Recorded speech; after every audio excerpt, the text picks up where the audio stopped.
Welcome home. We are WNST, AM 1570, Towson, Baltimore. We're Baltimore Positive, doing our first ever segment from the Fishmonger's daughter. We were in Catonsville. Life is great. 21228. We are on Frederick Road. I have the radiator seat here. This is a complete radiator table. I'm overlooking beautiful Frederick Road. Take a little taekwondo. I can go over and get a little bit of Mexican food after I get done my Fishmonger's daughter here. Right across from Bill's Music. We got it all going on. Life is great in 21228. Councilman Pat Young is my guest. It's all brought to you by our friends at the Maryland Lottery. I have Bay. I have Bay Bridge. I have Ocean City, and I have ST courses. So we have all four of the Maryland treasures here. It's also brought to you by our friends at GBMC, as well as Farnan and Dermer. They are the comfort guys. I'm always comfortable in Catonsville. I know you are, but you're trying to branch out around the county, from Lansdowne to Dundalk to White Marsh to Hereford. You're running for Baltimore County Executive. I've known you a while, man. Yeah, I'm in your homeland here in Catonsville. Right. For some of the other candidates, I've moved them to other parts, taking people from the west side to Essex and north side. Look, we're all in it together, and I always kidded Moeller about, like, Dundalk and Catonsville being really far apart but really close as I'm here on the town square. Right. I would think out on the campaign trail, you're probably hearing some different things, east, north, south, west, but probably some similar things that Dundalk and Catonsville all bridge together on. You know, I'm glad you started with that because, I mean, honestly, we've been around this entire county, but we're parochial, and it's from southwest to west to east, you know, and different iterations of like where political power has come from traditionally. For the longest time, county executives came from the east side, and then there was more power on the west side. We had more people on the east side for the longest time, more people and more organization. Right? Yeah, that's right. And now we have 9 councilmanic districts. Yes, it's been expanded. So yeah, there are folks running for 9 councilmanic districts. So where we've had a council of 7 members since 1956, it will now be a council of 9. And to your point, too, we're similarities. Like there's a feeling of we're on the east side and there's like pride in it. We're on the southwest side, and I have pride in growing up on this side of town, too. But then when you get down to it and start talking to regular people, you see the main street over in Dundalk. You see the main street over here. You see the main street in Randallstown. You see like over in Towson and other areas around the county. There's this sense of belonging to your area, but while we belong to a big county. And recognizing that we all have different approaches and like things that we want to see change, but we all still belong to this incorporated county that has a county executive, and we want everybody to do right by their neighbors, and everybody's trying to do their best, especially now, want to pay bills, to make lives better for their families, and they want to make sure that the future generation have schools that aren't falling down and are educating their kids, our kids appropriately, and there's this concept of consistent expectation that the government's going to provide the basic services that a taxpayer expects. And that is across the board on Dundalk, on the east side. Well, that's what you've been doing as a council member forever, right? Absolutely. Potholes, red lights, signs, streets, safety, community. And hearing from folks about where, one, we have our own focus in being around your district. You kind of get a sense of what needs to be done, what you need to bring to the county executive's office.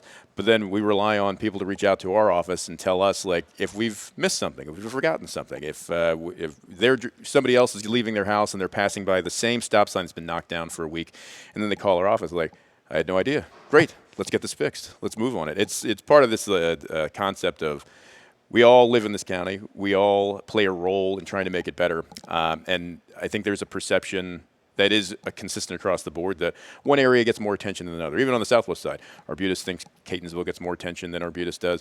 The east side thinks Towson gets more attention. I thought that until Jim Smith and Johnny O and Kevin rebuilt my elementary school and my high school. Exactly. So I'm like, we're finally ahead. Dundalk's finally getting something here, you know? Right. And that thought process, though, too. That didn't work for the Delaney people, though. And some other other schools wanted to get rebuilt, right? You're right. And it took time. And, and that's part of this whole concept of it's not just an individual county. It's not just an individual region. It's working as county government with your tax-paying residents, your voters, and with our partners at the state, because these schools being built is partly because of the partnership that we had with the former Speaker of the House, Adrian Jones, and the Built to Learn Act, which was tied to the blueprint, because there wouldn't have been this extra funding for school construction across every jurisdiction. That's why this is happening, because we heard from folks what they wanted, and we utilized our resources at the state and local level to make it happen. Think the blueprint's working? Where are you on blueprint? I mean, I've been talking about this since before the plague, honestly. I mean, when Moeller started the thing 7, 8, 9 years ago, it was conceptual, and then it's how are we going to pay for it,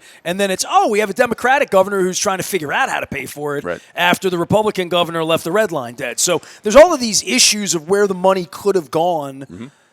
I don't know who's going to argue with education as far as where it's going, but whether it's working or not, that remains to be seen. So I would say, too, and I remember being in the legislature and being a co-sponsor of the Blueprint, and Baltimore County is in a better position than other jurisdictions. I mean, from smaller jurisdictions have a cliff that they're trying to deal with, that also the state, I think even in this legislative session, was figuring how are we going to support these smaller jurisdictions to make sure that the mandate and the expectation for the Blueprint is met. We're in a better position than some of those other counties, one from a financial standpoint and economic standpoint. From a results, I believe that we are doing pretty dang well. Thank you. One from our reading scores, our math scores are going up. But there's still this expectation of the experience that a student's getting in our schools that's still missing the mark. And from a parent perspective of what role do they play when they know that their individual school, well, the system might be doing well, right? The system might be showing indicators that things are moving in the right direction, but my individual experience with my child at this school needs to be addressed or fixed, and they feel they have no role to play in it. That's sort of the role that we have, and I think that the legislature has, in my experience being a legislator for the last 11 years, has been that you pass a piece of legislation, you have a goal for it to have a specific result, and if it's not meeting that expectation, you go back, you adjust, and keep moving forward to get to a better or more perfect result, rather than sitting there, it doesn't work, let's throw everything out and start all over again. And I think that's where we're at. I think we're at a point where our school system, with the leadership of the current superintendent and soon to be a new superintendent, has recognized that we have exponentially increased the number of tools at their disposal to improve the student experience, and we've utilized that as Baltimore County when it comes to the community schools model with extra support for administrators and student and teachers, so that the student experience isn't just affecting them but also their parents. And I think that if there's anything to look at where there's been a success, what we need to expand is that community schools model across the entire county, so that we can provide those extra resources to communities and students that otherwise wouldn't have had access to social workers, wouldn't have access to food pantries, and also resources within the community that those resource officers have been bringing to the schools, because we utilize them as this hub now, right? We expect so much of our teachers, we expect so much of our police, but these community schools really are a hub where parents go and students go every single day and interact throughout the year. We utilize this model to be the place that we can go as a local government to inform them of what resources we have for them, what programs we have available for them to try and make their lives better. Well, every time I talk to somebody, by the way, Pat Young's here. We're in Catonsville. We're at Fishmonger's Daughter. First ever segment here, and there's a lot of glass going on here. Is. It's quiet right now because we're doing our show during the early part of the day. They're only open for dinner right now, but they are going to get open for lunch later on in the summer. This is really going to be a centerpiece for your community in Catonsville, but for the whole county. And, I've talked to so many of you over 10 years of this. Sure. If you don't have a kid in school, and I don't, my son likes living near the school I grew up in because he thinks it's holding property value because it's a new school, right? Colgate Elementary over by East Point. So he's pleased with county government in that way, even though they're not making babies and sending kids to school. Tax base, toilets flushing, water, the things that we're like red lights, police, crime, these things. I think the things that we share in the county, and the thing that always ties me to all of you is when I'm on the Beltway. Because the Beltway is a Baltimore County entity, other than this much of it on Anne Arundel County down in the bottom side, right? And I just think, like, we're all swimming together from, councilmanic district to councilmanic district through the county. Driving and roads and experience on roads and the 45 miles an hour with the blinky blinks that I did all the way around here from Towson over, the construction part of that and moving around. Boy, the Key Bridge has really screwed up transportation and made it even worse when these bandits are racing 100 miles an hour on the county road. Sure. And I think to myself, if I were running for county executive, and I think Carson Kamenetz is the one person that said something to me about it in his community, the complaint he's hearing is traffic and people driving too fast on side streets in communities with children and with families and older people. But I think about the Beltways being this, it's our freeway for all of us. And I'm displeased with our Beltway right now. As a driver and as someone that likes to stay alive and seeing stuff, I think if you become county executive, I became county executive, death penalty for anybody driving 100 miles an hour on the freeway. Like, That's been something that I think other people have talked about. Safety, yeah. Experience, just living in the county, and trying to just traverse from one side of the horseshoe to the other with the key bridge. You gotta have the Beltway. You do, and I've said it before. Regardless of if you believe you like the direction the county government's going, or you have complaints, the thing that unifies us all is that the Beltway is our collective nightmare. Depending on when in the morning, in the afternoon, having to go on. I'm just trying to get people to do 55 miles an hour. Right. And I know that's not your job as a county executive or potential, but I'm just thinking like the experience of living here is I live a mile from the Beltway, and I'm not an old farter fuddy-duddy. I just see stuff on the Beltway specifically that I've never seen in my life until the last 5 years. Right. And I think that from a county, I know it's not crime, but it feels very, very criminal what's going on driving-wise. It's not a violent crime, right? But it is violating the law, and I think people recognize that. And there's why you get a certain satisfaction when you watch a video or you see in real time a speeder or somebody that like cuts out and takes the median and they get pulled over by a cop, because you think justice being served by somebody who's trying to break the rules. I think they're much more likely to kill somebody than get pulled over, from what I see. Yeah. I mean, I'm being honest with you. Of course. Well, I think so. One. There's two. The immediate thing that we're all trying to focus on, which is disappointing at the state level, is the key bridge needs to be rebuilt as fast as possible. And I know that there have been a number of setbacks, including trying to find. What should I know as a citizen about that? You sit in all these fancy meetings in the county. What do I need to know? I don't sit on a lot of meetings when it comes to the key bridge. What I do understand is that they're still trying to find the appropriate developer and contractor to then actually build the new bridge. I think that they have their plan in place. It's about finding the right business and right company that has the expertise, the experience to then build it effectively and safely. So that's number one. Do you feel like it's on target, or do you feel like they're being honest about that part of it? I mean, with the last announcement that they had to, either I want to make sure I'm saying this right. I don't know if there was a contract or they were going towards a contract, but they had to shift from whoever the company they were looking at, and now I don't know where they are. I don't know. Well, the nightmare for me as a citizen, just knowing this, sure, every day that it tarries, it's going to cost more. You're right. So that part every of it day, for me from the beginning was build it as fast as possible, as great as possible, name it the right way, but get it done. Right. Let's not turn this into a political battle, which it's obviously become. And it wasn't that day. The morning of, it wasn't. Not the morning of. It felt very as bipartisan as we can be bipartisan in this country at this point. Right. But the bridge is not bipartisan. It's not Democratic. It's not Republican. It's not even a Maryland bridge. It's a regional bridge. You're right. And I think it's an East Coast bridge. And because I sit at the county level and the state's making the decisions when it comes to rebuilding this, when it fell and when it collapsed, there was a different administration in Washington, and I know that there's not defending one way or another, but there does seem to be consternation at the White House and at the governor's office to try and figure out, one, how we fund this, but also we need to actively participate as a county in advocating for what we need, which is specifically the bridge, to deal with the traffic that you've experienced, that I've experienced 695. The other piece is talking about public. It's amazing how it took 1 minute for that bridge to be down and to see how much traffic it affected, literally. Immediately. And now I think there's this other focus, which is a good thing, on what's the state of our public transportation around Baltimore City and Baltimore County, which is almost non-existent from a standpoint of there was nothing for folks to fall back on. Folks don't utilize public transportation because they don't trust it. It's not effective. It's not efficient. And while, again, mostly a state issue, the county has a role to play in not just thinking of how it's – right now we have these fingers that pull people into Baltimore City as fast as possible. What we don't have is a comprehensive plan – either immediately or in the future, to connect people to our transportation hubs so that folks can go where they want to go. I'm standing on Frederick Road. I will not see a bus go by here all day. Gotcha. Yeah. Right? Probably. I'm not sure what the bus route is that goes. I've never seen a bus go down Frederick Road. Maybe I'm wrong. I know they go down. Maybe they are, but I'm sure it's so I've never seen people waiting on the bus. I'm from Dundalk. I lived on buses. My parents never drove. Sure. So I lived on the 23 bus, the number 10 bus, the number 4 bus, number 20 time to time. It's a different kind of life. I can't. And I meet people all the time. Right. I took the light rail yesterday morning.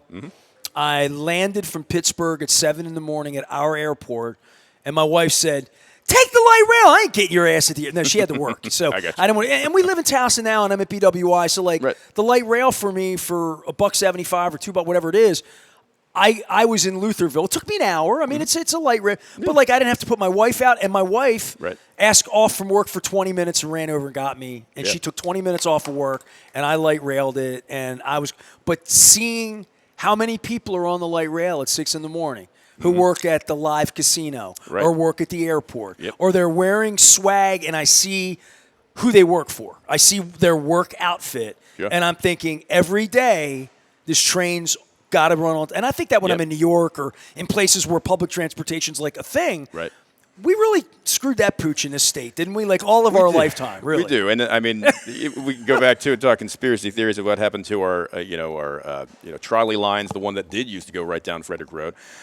Then there's even evidence showing. I just like always assume it was racism. It's Baltimore. Like that's just what I chalk it up to. I chalk it up to, there were some white people that got out of hand back in the 60s or 70s, and they pushed this and that. Because that's been my experience for all of this. As now, I thought I was white when I met you. I'm definitely Hispanic. Oh, gotcha. Definitely. Well, I'm learning things. Definitely. ICE comes here today. They're getting me, not you. Trust me. I found that out when I spent time in South America. So I just.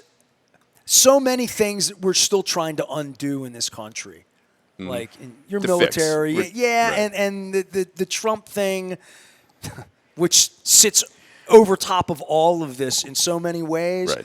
But the transportation thing in Baltimore, to me, oh man, it's straight up with the redlining and everything else that went on, as I see it. There are insidious pieces of racism that are tied into how we've gotten here. And I think that's also what's challenging for a new generation of elected officials, new generation of folks that live in the Baltimore region is why don't we have these things when we start looking into it like, well, that was wrong and how do we fix it? And I think that's indicative of and my now mindset. do we have the money to fix it? Do we have the money and how do we right. and do we have the money, but also from a budgeting standpoint, I mean, like we live our values through what we're hearing from people, what we put our effort into, and budgeting for transportation, budgeting for schools shows people like what we care about and what we see the future of a particular region and specifically Baltimore County is going to be. I love that you said that.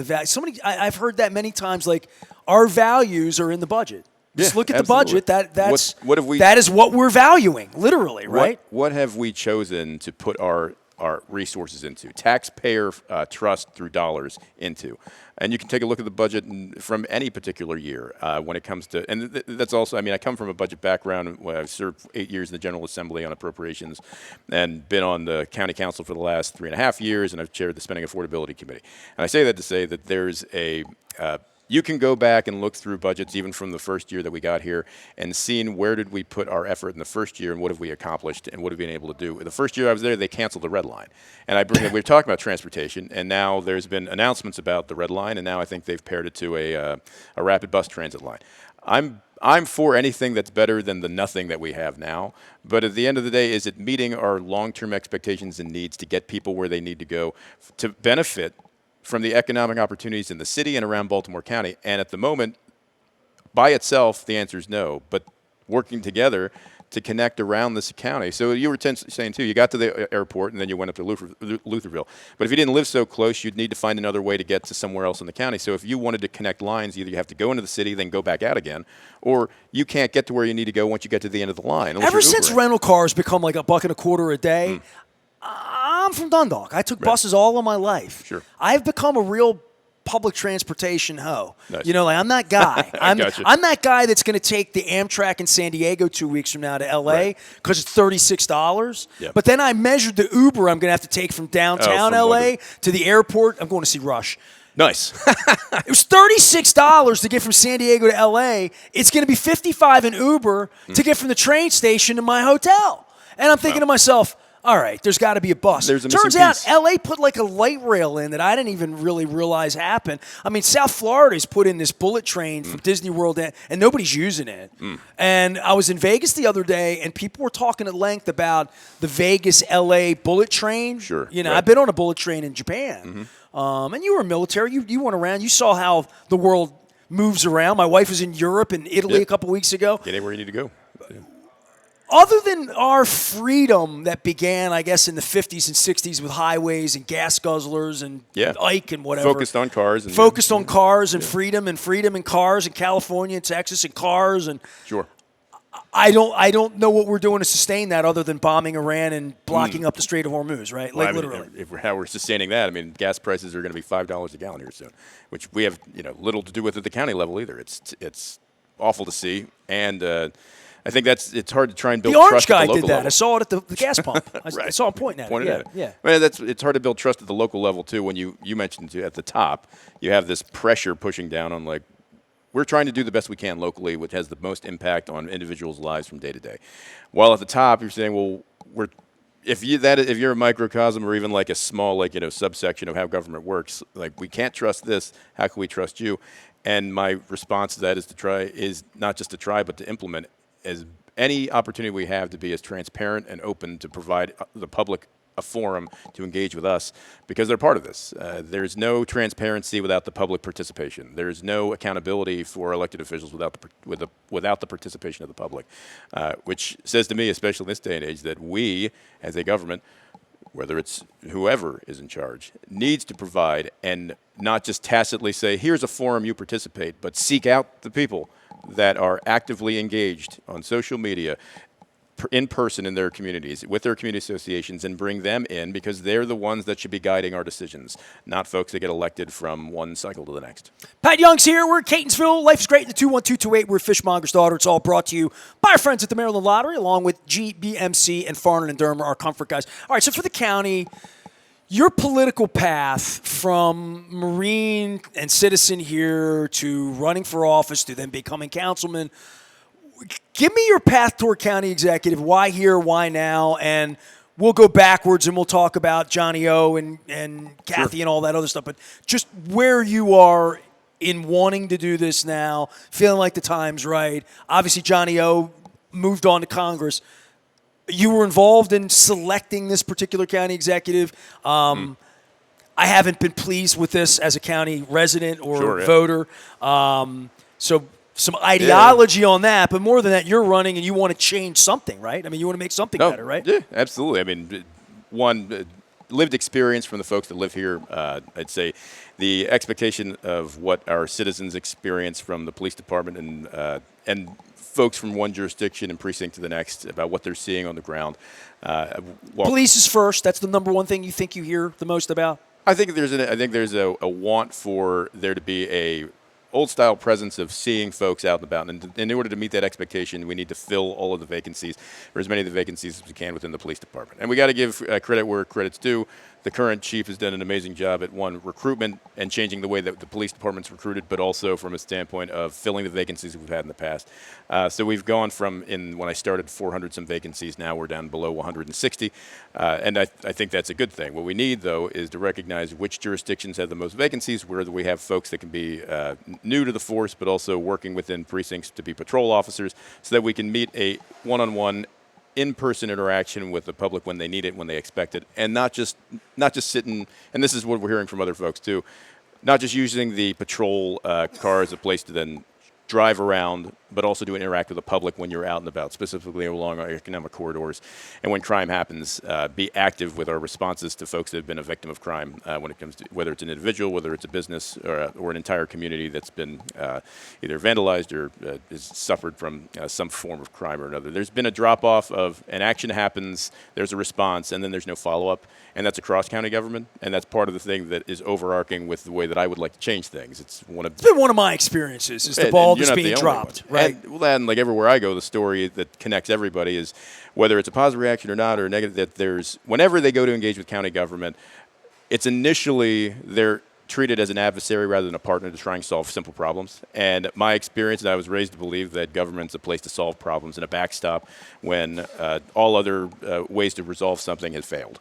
And that's what we're here for. And I'm not going to say that everything the government does as a response is perfect, but it's also made up of people, so it's never going to be perfect. If we can move the ball forward in a way that includes our citizens, makes them feel part of a process, we build trust at the local level, and we can continue to build that up through the state and federal level. But that's just my opinion of how government's supposed to work, and I don't think it's been doing that. I think we've been more focused on a system will work the way it's supposed to set up when it ignores the people it's supposed to be serving. And the focus needs to be on we serve the people and taxpayers of Baltimore County first and ourselves second. And I don't think that's been the focus over the last, I just have not seen that, and that's not what I've heard from the folks that live here in Baltimore County. Well, you were involved in a really unique situation. Don Moeller was also involved when Kevin Kamenetz passed away. That's right. Tragically, that felt like it happened a little bit more quickly and seamlessly in the aftermath of the tragedy.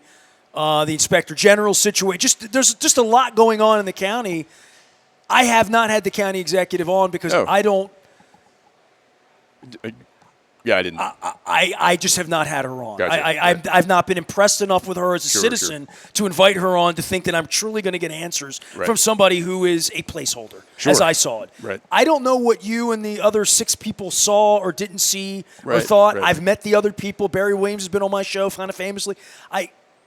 I saw other candidates, and I still don't know what happened behind the closed doors to make the county executive the county executive. As a citizen, I'm very blurry on that in regard to you and Izzy and Julian, who were all part of that. And now you're all on my ballot on June 23rd, by the way. June 23rd is the primary. And I won't say this about you, but even if you don't vote for him, vote. Vote, right? I mean, you got to get people registered to vote. Need to participate. So if you're one of those people listening and you're not registered to vote, please. Vote. We need everyone to vote, and Pat needs you to vote for him. And I think if you remember too, there was a lot of confusion that was set by some members saying that there was an expectation that you're going to saying to the public like what it was going to look like to then select the county executive, and then that didn't happen. And I think that was indicative of the fact that the council wasn't working as a particular unit to then come to an agreement. There was one public input meeting, and then there were interviews where we led I guess the folks that seemed like that they were rised above to like kind of. Why wasn't there a special vote? I mean, I'm just serious. Why wasn't there just a special vote? Well, we did have a vote specifically for. No, I mean from the citizens. Why didn't the citizens select the candidate? Oh, there was no. That's the codicils in the law of how this is supposed to work. So I mean, I guess part of the other issue is when folks like, why didn't we get a chance to vote? It was like in terms of the timeline. The whole idea is I did vote. I gave my councilman was Ertel, and he's the guy, right? We're a Republic. We're representing, and in this situation, there wasn't a mechanism for the county executive stepping down midterm and then having an election for another county executive. That didn't exist. It still doesn't exist. Or having 3 councilmen that are going to run for county executive in a couple of years who didn't want competition. Yeah. Well, I see that as a citizen as something that is very, apparent to me in a lot of ways because she's not a candidate. She's not even a candidate to do my show. I mean, literally. Gotcha. I've spent 5 times in meeting with her. I don't think she'll make a very good guest. I don't think she's made a very good county executive. Gotcha. Well, I will say this. That's just the way I feel about it. No, that's fine. I mean, everybody's welcome to their opinion. I think and if she wants to come on the show, come on. We'll be sure to let her know. I'm set up. I'm set up. So. I think there was, and at the time, what we had heard and what I had heard from employees from around Baltimore County was that there's been a lack of continuity since the unfortunate passing of County Executive Kamenetz and then a interim county executive with Don Moeller. There was a short period of there was a feeling of continuity with Johnny Oshevsky coming in, and then him leaving. There's this sense of up and down of who's in charge, and that was coming from employees. So there was this feeling from the council that we didn't want there to be. We wanted there to be continuity. We didn't want there to be a question of validity to the next county executive. So of all of the candidates in their I guess interviews with us and the public talking with us as well, Kathy could get a unanimous vote and the other members couldn't. And I think that was important at the time to show to the public in a relatively short period of time that there was continuity to the office. It took a little while, though. It didn't happen quick. Right. Yeah. But I think from the moment of knowing that Johnny was leaving and then having to pick somebody, I think before the end of the year, there was an expectation of continuity and wanting the public to know that whoever it was, they were going to get unanimous support. And at the moment, that was a value, and I think a want from the council to find somebody that would get that vote and not split the council between folks, and she could receive a unanimous vote from the council. So you know the county as well as anyone. Pat Young's here, by the way. Day one, what are you doing? What are the 3 or 4 things that you're like, I don't like this. I'm going to raise the bar on this, that, and the other. What is your platform? Well, I would say that immediately, from a couple different things, there's going to be a brand new council. There's going to be 9 members, and out of that 9 members, only 2 are returning. So it's going to be 7 new members, building relationships immediately with this council. We're going into a budget session or budget season as soon as the election's over. So expectations and knowing what the fiscal landscape looks like going into the next year, making sure that we're providing every resource that we need financially to our police department, our fire department, working with the other departments to make sure whatever that they're providing, that we're ready to go to Annapolis and fight for every dollar that we can, so that we're not pigeonholed or we're in a tough spot when it's time to present the budget at the end of it to the council in April. So I think there's a relationship building between the new council members. That's on day one. I think it's also pulling in different departments that are focused on, that are engaging with the public on a daily basis. They have an expectation that there's accountability from the executive's office of what they're going to be providing to people, that there should be somebody working with people one-on-one, that there isn't this drop-off of communication from people that are trying to solve things. Because from one election to the next, the public doesn't matter as much. The elected official doesn't matter as much as the public expects there to be a consistent level of engagement and answers when they're trying to solve problems. I don't care who the councilman is, just fix the pothole, right? Exactly. And the potholes don't stop because there's an election, and that's, I think, the key piece where shouldn't be any drop off, but there's been a consistent lack of interest in engaging with the public. I think on my side, it's also looking at our departments that have traditionally not been doing as well of engagement. We went to a online system of reservations, but also of permitting that has caused a ton of issues with our with businesses, with folks that are trying to start businesses. Because you can't get a human. Can't get a human to talk to. You go through the end. In my own experience, Damie here just trying to get Fishmonger's daughter open. This is not a novella. It's a long novel of government. Oh yeah. And community associations and neighborhoods and history, to a real right? person, going through the entire process, getting permissions from agencies that are set up to be a backstop to prevent certain things from happening, but then getting in the way of then opening up a business when you wanted it to. We were able to provide financing when they ran into issues with the roof and the frontage of the building that set them back. So there's a mix, right, of government's here to then provide approvals and move things along, but then when you run into issues yourself, that it's also a place for potential resource for loans, for other opportunities when it comes to business. Well, you don't want it to be an inhibitor, right? Absolutely. I mean, you want somebody to help. And when it's done right, in my experience too, we can do right and move things along. Here's the issue that overarching for that when we talk about the public, and the government's supposed to be here to help everybody.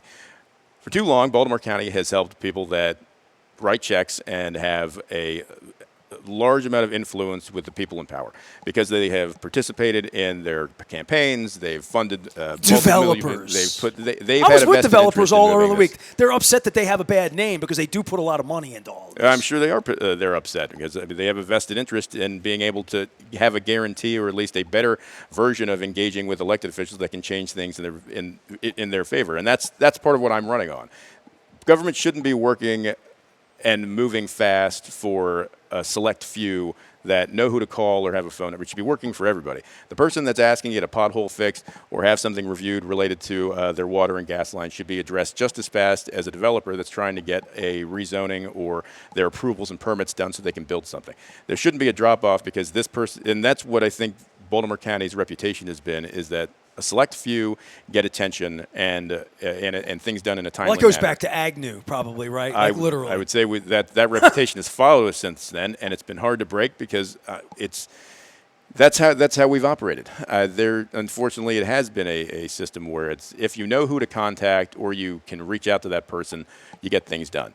And sometimes you know the person and still can't get things done. And even then, that's been my experience. Right? But then, literally. Well, I would say this, and then when you also know who the person is and you can't get it done because it might be might not fit into policy or into the law, then you know who to ask to then change the policy in your favor, which is why we have a zoning code that is a hodgepodge of why is this in there? Why is this exception in there? Because the people that needed the exception knew who to contact, knew who to call, and pushed it through because people weren't paying attention. The issue that I've had goes back 10 years, and I'm just at the point where the ball got dropped, and right. letting it go. Right. We should talk about that. It's not even something for the air. It literally is something to do with the street. Exactly. Okay. Literally, Yeah. it's nothing to do with my show or anything. me as a citizen. It has to do with Amazon drivers and trash truck drivers and post office workers, Right. And probably potentially even emergency vehicles. Right. Where I live. But nonetheless, Pat Young's here.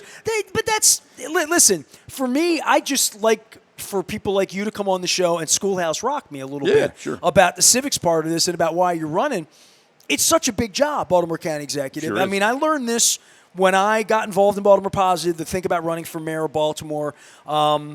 I don't know how many departments there were. I can't remember, but I had it all handed to me as far as, all right, you're the mayor. Here you go. You got trash. You got water. You got waterways. You got, you have all of these things. Yep. From a city perspective. From the county perspective, you've mentioned crime, police, teachers, right? Like trash. I mean, economic development, and then every approvals. other resource the county provides in regard to senior citizens, in regard to children, in regard just all of that sits for you, right? That's right. The executive, for them to handle. And I think there's you ask too, like why am I running for this? I mean, I think that what I've experienced too is, and you had mentioned the council expansion, and I think that there's watershed moments for everybody. I've mentioned it a couple times. I've mentioned it publicly. I've mentioned it here that including the public in the decisions that we make isn't an option. It's required for me, and it's. Every time that there's been a controversy that I've had to witness in an elected office or that I've been part of by association is because there was a choice not to include the public. The MAP process, the expansion of the council, while the expansion is the good piece, the part that wasn't was that members of the council attempted to prevent the public from participating in the map drawing process. The only reason that they did was because an amendment was put on at the end that struck the language and guaranteed that the charter required redistricting map process was put out to the public. And then once as a citizen, I would call it hokey pokey. Right. That's why it felt like hokey pokey to me. The whole thing. Even Kathy's point, just all of it. I live here. I talk to all of you, most of you. Some of you avoid me, but I don't know how this happened. It's a year and a half, and I'm still like. I feel like it was very personal and very political. Right. That's the way I saw it. Yeah. I didn't feel like it was on the up and up. And I feel like that's also indicative of the goal, not so much being to expand the council and to try and change the diversity of it, to make sure that our council represents. You agree with that? You like 9. You were on the side of 9. I was actually on the side of vote for it. Of including by 4. So here's the issue. The public was calling for an expansion by 4. There was an effort, a Herculean effort for multiple years to try and get 4 more on the ballot. From 7 to 11. Right. Okay. And those ballot measures failed, but then the council itself decided to put a work group together. Now, is that because I feel as a citizen I'm not getting the service I need from my councilman or councilwoman, Republican or Democrat, East or West, doesn't matter. Just that you're serving too many people. We didn't have enough service for the amount of people and the growth of the county. I think that's part of it because as since 1956, I want to understand it so our audience can understand it. I think like literally. Since 1956, we've had a 7-member council, and yet the county population grew to 850,000 people and still had 7 members. So the councilmatic districts grew to a point, I think at its max, 122,000 people per district, which I did not feel that I was having a problem individually as a council person engaging with the folks that were engaging with the office. But other people felt that it was too many. Well, I would like also a school say teacher this. teaching 30 kids versus 20. I mean, so if you got 120,000 versus 75,000, you probably could serve them better, right? You'd probably feel that you could have more of a relationship and have more, and spread your time a little bit better. I would also say this, that there was also a concern in this last council where Julian Jones is the only African American member of the Baltimore County Council, and there were no women on it.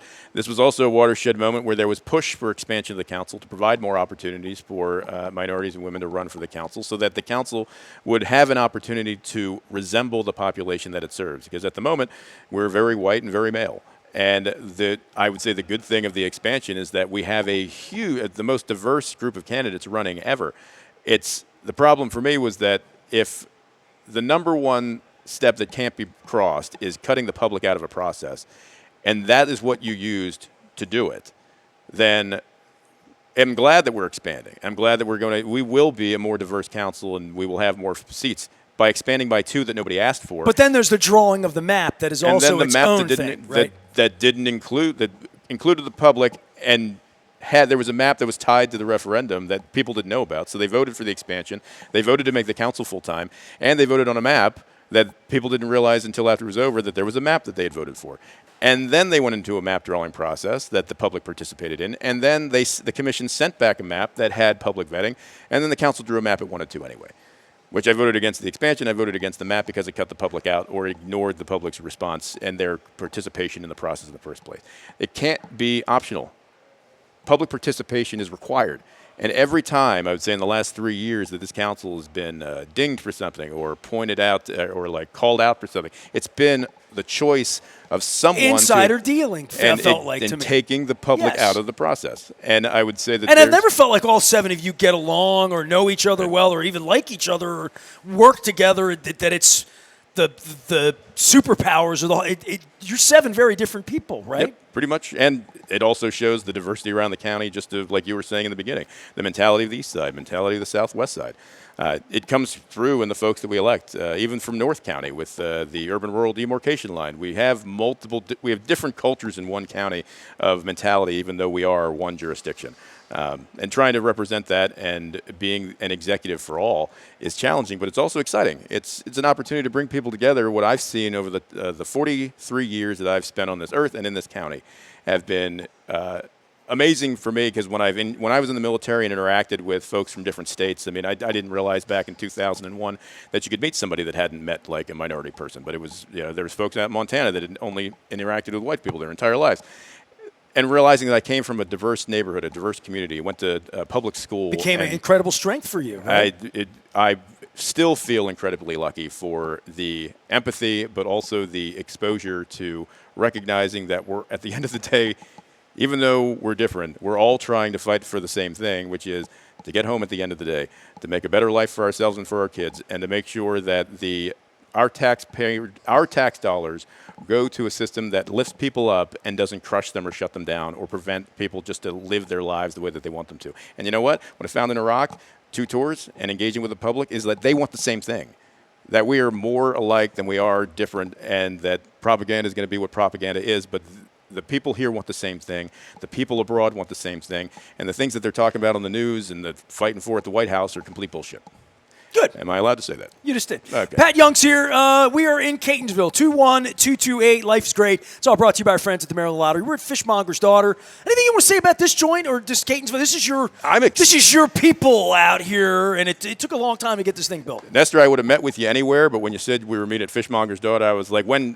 You're the first ever guest at Fishmonger's daughter. And it's only because Tom quacked out on me just when he got sick. He was supposed to be the new guest. That's too bad. I mean, people get sick. Now I have Mandy Remmel coming by as well, and you mentioned females running, not running, people of color, 9. Do you expect, once we get these votes in, that we're going to go, I know you expect to be county executive, you hope to be, June 23rd, register, do all that out there. But do you expect that we will have a more diverse morning, the morning after the election in late November? I'm positive that we're going to have a more diverse council. That's good. I'm positive we are. And there will be challenges that will affect any council, regardless of the size, regardless of the makeup by gender or by ethnicity. I'm asking people, choose wisely. Put some effort into this. Where you live around the county, where you are, know that there are 9 districts, not 7 anymore. Understand what the people you're voting for stand for. Get to know your people. Put a little civics and put a little citizenship into this. Well, I'll say this it's important. I believe too, and we implemented office hours on Thursdays. I wanted it to be Tuesdays and Thursdays, but then would have had to be rotating Tuesdays, so that didn't make any sense. But office hours where I'll meet with anybody anytime, but one specific day where it's just constituent service issues and no one else, so that there's an opportunity for folks to come in and engage with the office. And from is that your favorite day or least favorite day? Honestly, so campaigning, because anything can happen right on a Thursday. It depends, but I mean, at the end, again, what are we focused on, and what am I being informed about that I just wasn't aware of? I mean, I live in one corner of the district, and I've driven into work and be like, hey, and I've called in like, hey, I saw this sign was down. Hey, when was the last time they cut the grass? I feel like it's been 3 weeks, it's supposed to be 2. But that's because I'm driving by it, and I can call. But if somebody comes in my office and says, hey, they haven't done this, then I can call for them. So I do like it. And I'm not going to say that every time somebody comes into the office, they're not there to praise Pat Young. They're not in the best mood. But I think there's a surprise where, like, this is the issue. I'm like, that's not right. We should probably try and do something about that. They're like, oh yeah, right. Well, what can we do? I'm like, I don't know yet, but we're gonna find out together. Like, let's see what we can do.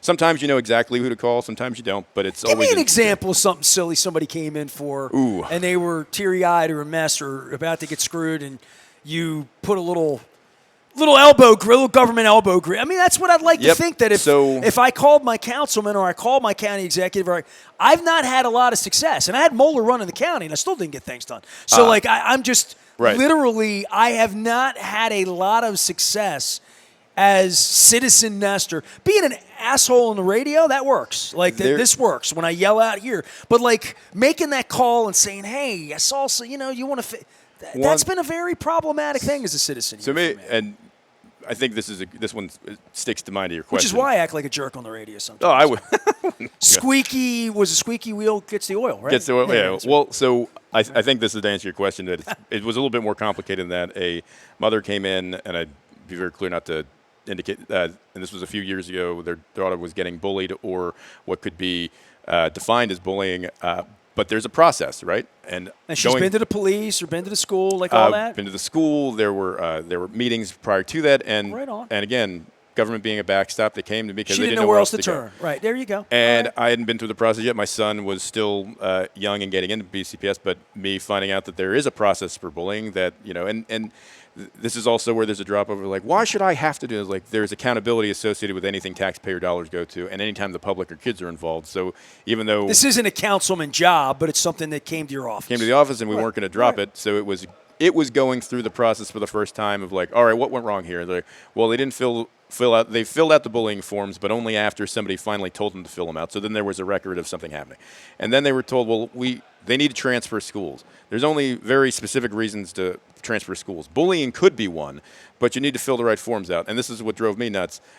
By going down the rabbit hole, they filled out the wrong form because they were trying to get them to leave for a medical issue or psychological issue rather than a bullying issue. So instead of saying, hey, just fill out the other form, it was they were denied, and they said you can appeal. So they appealed it, but they were never going to get the yes because they were appealing the wrong form. This person's trying to get their child to a school where their child can feel comfortable and safe. Yes. Period. And I think anybody out there would put yourself in that mind, whatever that is. You're going to do whatever you can do for your child. Could take. And then wind up at their councilman's office, right? Literally. And the timing was perfect, and I'm glad it was, because by the time we went through this whole thing, we got it done over the summer so that she was able to move schools because she filled the right form out. And isn't that what the principal's for at the school? I'm making this up. I'm just thinking about if it were me. And going through and being told what the timeline was and finding out what the mistakes were, but not trying to find who made mistakes, just to get to because there's two approaches, right? All right, what's the solution? The goal is to move her out of a situation where she doesn't want to be and that she would thrive, right? Versus where she's now, not doing well. It doesn't matter who made the mistake. The goal for me is to find the solution. And, look, clearly these missteps happened. They could have been fixed, but we'll deal with that after the fact. Let's get her out of here and get to the answer. And the answer was, it wasn't your fault. Maybe it was somebody else's, but fill this out and let's get you through the. So they ended up. I think before August was over, they were able to find another location for her to go. See, I like this. When somebody falls through the cracks. I don't know that I've ever called my councilman in my life for anything. Right. I did hit Johnny O and Kwaisi and gave him a raft of shit about 4 weeks ago when Trump did something maniacal. Right. I don't know. I mean, Epstein files, bombing Iran. It was probably bombing Iran. Probably not bombing Venezuela. That's just my people. Right. But I don't write to my. I have you guys on the show and whatever, and we talk about issues. But when it comes down to call my councilman, I don't know how drastic it would have to be for me to get on the phone and call the councilman and say, I'm having this problem, but at least you're there. And that's what government's for. It is, and I'll say this, where that was you can imagine, too, there's tons of folks that come in that have an issue that I have no role whatsoever in solving, but try to find the right person for them. And, no matter how hard we tried, I don't want people to leave the office or interact with us being disappointed, but inevitably, because we're dealing with the public, and it's also 120,000 people, some folks don't like the result, or they wanted this result, we were able to provide this solution, but it wasn't exactly what they wanted, and folks aren't happy. I live with that because nobody forced me to do this job. But I do love engaging with trying to solve a problem and work a problem. And where I think we have had a lot more successes than failures, inevitably being in government means that there are folks that think it could have been done better or faster or in a different way. But we live with successes and we live with things that we could have done better, but we just try to learn from them and make sure that we own mistakes, right? And try to make them better. It's not about, even when it's on us, it's like, all right, well, where did we drop the ball? Where do we make sure we don't do it next time? And how do we make this better than when somebody came through the door? And for us, if we can do that, if somebody came in with one issue and it was egregious, and while we couldn't fix it the way they asked, but we were able to make it a little bit better, it's moving the ball forward and trying to make people's lives better at the end of the day. And their experience living in Baltimore County as enjoyable as possible. What's better run, the Marines or Baltimore County government? Whoa, geez. I got Which out of one? the Marines because I thought the civilian world would be a bit more organized. But it depends, different missions. How the hell can there be chaos in the Marines? Oh, I think, I've seen the commander-in-chief. Oh, yeah, I've seen that. Listen, Yeah. I was in the infantry. So the Mission Marine Corps Rifle Squad is located close toward the enemy by fire maneuver, repel the enemy, assault by fire. But close what combat. happens when they But tell my you to do job, something that's unlawful or against your code? You don't follow it. Try to go to the brig and follow, Okay. then take an order or follow an order that's unlawful. And I was in the second battle of Fallujah, right? There was, a lot that was different from a security.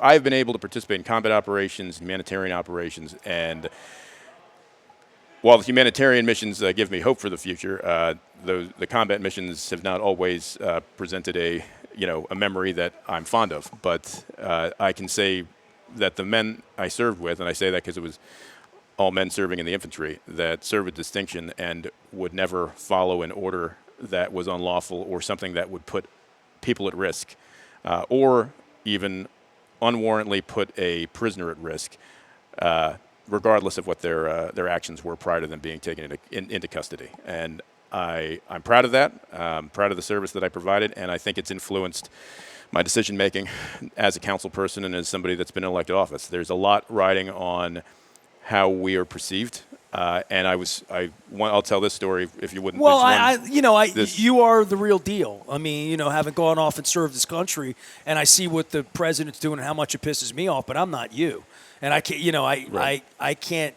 You're an elected, and you're running, and you're putting yourself out there. I can't imagine when you go home and have real conversations about these things you can't say on the air in regard to things you've seen or witnessed in regard to military and our dollars and. I'm killing that guy. Why? We're killing those people. Why? We're bombing those people. Why? We bomb school children? I mean, what are we doing here, Right. And that's not your code. That's not what you stand for. Nope. And you put it in perspective right there because I do get to go home. At the end of the day, I get to go home. Even on my worst day, I get to go home. I get to hug my kids, for the most part, try to put them to bed. But, get to decompress. Sometimes they listen.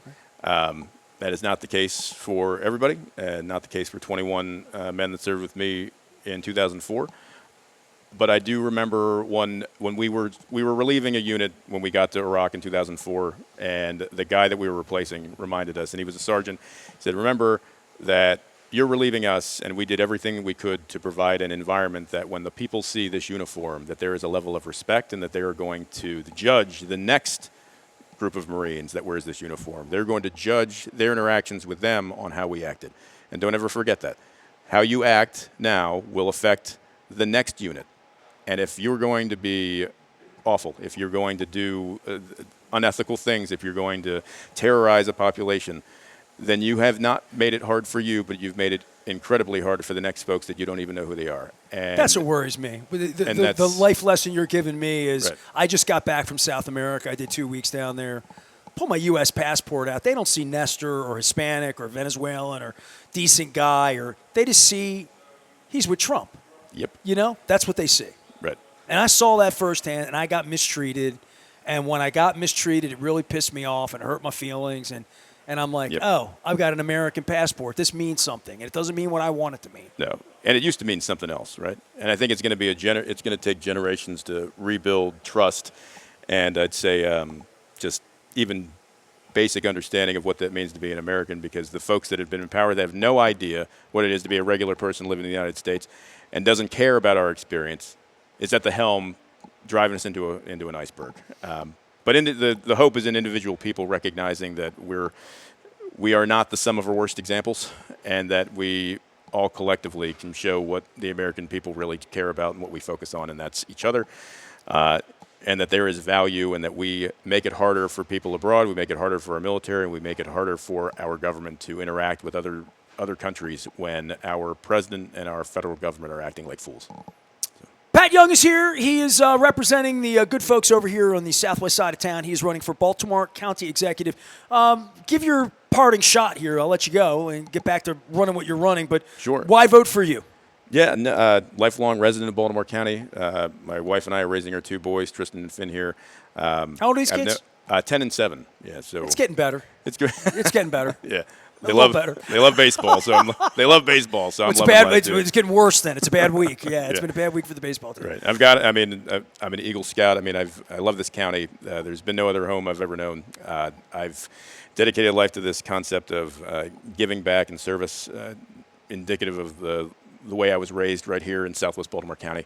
I think I've got the experience, one at the state level and the local level, and just being a regular citizen that wants to see the best for me and my neighbors, and hopefully my son's classmates and friends, that they have the same opportunities that I had, to make it even think that it would be possible for a young guy from Southwest Baltimore County to run for delegate, run for council, then eventually run for county executive. I hope that opportunity presents itself to everybody in this county. Funding, asking for money, what are you doing? Geez, what's going on? My staff is going to kill me. I am I'm the only candidate in the race that's qualified for public finance. That's what I understand. That means we cannot take money from businesses, corporations, or special interests. It can only come from people. We are a fully people-powered campaign, people-funded campaign. If you live in Baltimore County, your dollars are matched. If you live outside the county, they're not matched. It's just regular dollars. And I'm proud to say we have the most Baltimore County donors and contributors of any of the campaigns that are currently running for county executive. I'm proud of that fact.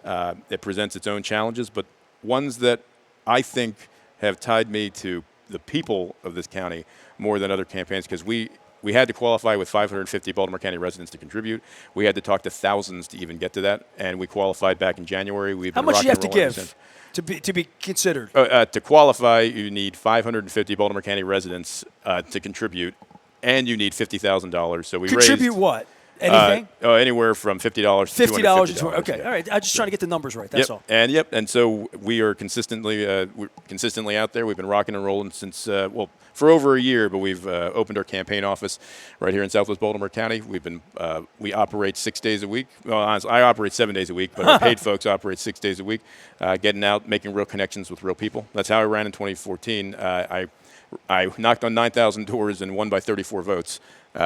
34 votes. 34, but Johnny O won by 17, which is half of 34, as I reminded him the night of the election. But still, no one remembers my 34 vote win, but it takes building connections and real relationships with people. And I think that's what's really going to what has set us apart, and it's going to make, I think we're going to be I will be happy with the results on June 23rd. So. Well, I'll tell you what, I appreciate you coming out. Appreciate it. Pat Dyer, Republican, has been here. Pat Young is here. I have a line out to Izzy, a line out to Julian. Nick has been by. Mansour, I have written to. You're invited. If you are out there and you're mad at me because he's on and you're running against him, write to me. I've had people do that this week as well. I'm equal time, Pat. You know this. I do know that, and I appreciate all. This is the third time I've been on here, so I really appreciate it. Well, I mean, every once a year or so, I try to have everybody on. You know, yeah. I mean. And you sought me out too. I appreciate it. Not for this one, but I saw you at Mako. I think that's right. Last time I saw you. Yeah. And you realized you didn't have my phone, or you had an old one, so we connected that way. Well, and here you are as the first ever guest at the Fishmonger's Daughter. Very it's all brought exciting. to you by our friends at the Maryland Lottery. I have the new series of the Maryland Treasures. These were actually, last year they were looking for artists and art for Maryland. These were the 4 winners. So Assateague, Bay Bridge, not Key Bridge, but Bay Bridge, Ocean City, and the Boardwalk, and the, I call this, one of my favorite areas in the state is the Blackwater Refuge. If you've never been there, make a right turn to Cambridge. You'll be glad that you did. Go down to Old Salty's, get a crab cake down at Hooper's Island as well. We're going to sign off here from Fishmonger's Daughter. Mandy Remmel's going to be here. Damie Hahn's going to be here talking about this place. And, dude, you've been upstairs. I haven't been upstairs yet. It's amazing. What's up there? It's a whole ballroom. I think it holds 300 people. Damie will be able to say better, too. But there is history in every brick of this place. So come down to Catonsville, stop by Fishmonger's Daughter. The food's amazing. The atmosphere is amazing. It's a game changer for Frederick Road and the Southwest region. My wife came in here a month ago. She got a burger first night. I'm thinking that's something you can't get at Faidley's, right? So they didn't have the crab cakes that night. And I know what a Fadley's. I know the deliciousness of a Fadley's crab cake, but she's done like exquisite things here with fish, with a menu. It's sort of like this is like her Willy Wonka experiment here. So I can't wait to have her on and talk about it. And I haven't been upstairs to see where I'm going to throw my 60th birthday party. I hope I get invited. Well, I'm already married, and we're not doing kids. We're not doing. I'm thinking we're not having any parties, and I'm not retiring yet. Although they're trying to retire me. But if it's a nice room, I've got to throw a party. Oh yeah, and it's a great place for it too. And they got They have a deck space too, so there's an indoor-outdoor space upstairs. I saw lights outside. It looks like a. There's going to be like. Oh yeah, like an outdoor patio space, and they have like a gas fireplace out there. All right, you got to experience yourself though. You got to come down. When I get down to see the Black Crows in Merriweather on the way home, I'm going to come through here, and I'm going to have a nightcap on the deck here at Fishmonger's Daughter. You got to let me know when you're in. Life is great. It's Music City, Maryland. That's We're in right. 21228. Life is great over here. Pat Young is here. Councilman running for Baltimore County Executive. I want to encourage everyone, register to vote. Get out and vote next month. It's the most important thing you can do to make our county better. And if I were made king and county executive, death penalty for everybody that's racing on 695. That's my that's going to be my thing. Gotcha. It's a thing I see every day of unlawfulness that I think someone's going to get killed. Right. And, state workers have already been killed and harmed along the route. So from folks just speeding and, we just need to be more mindful of the people around us. I tell my wife to slow down all the time. She doesn't, but I tell her to. Right. So I'm going to tell my audience, slow down while you're out there. All right, I'm going to speed up. We're Fishmonger's Daughter. We're in the Life is Great in the 21228. We're in Catonsville. We're back for more. It is Baltimore Positive. Stay with us.